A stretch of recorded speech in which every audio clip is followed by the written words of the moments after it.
di depan Wan Cina ni adalah sport rim yang paling susah dijumpa di pasaran guys. Okay guys, hari ni kedai Wan Cina datang satu set yang sangat susah dijumpa di pasaran Malaysia. Kita buka kotak dulu dan tengok rim ni apa, baru kita cerita pasal rim ni guys.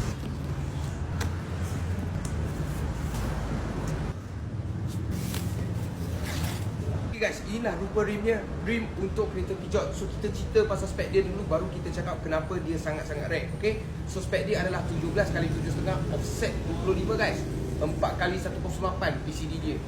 Pelik kan?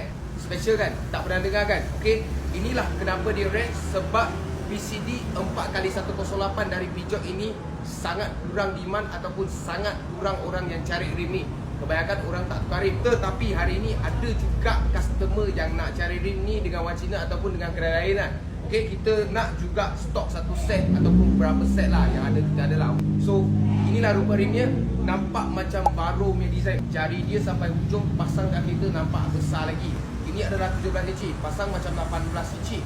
Dan juga kita order warna hitam kilat sebab apa? Sebab kita nak nampak lagi garang sikit lah. Kereta Peugeot ni kan, rim original dia nampak macam orang tua sikit. Biasa orang nak cari rim yang lebih garang, lebih cantik. So inilah rim yang Wan Cina rasa orang akan suka untuk owner-owner Peugeot lah.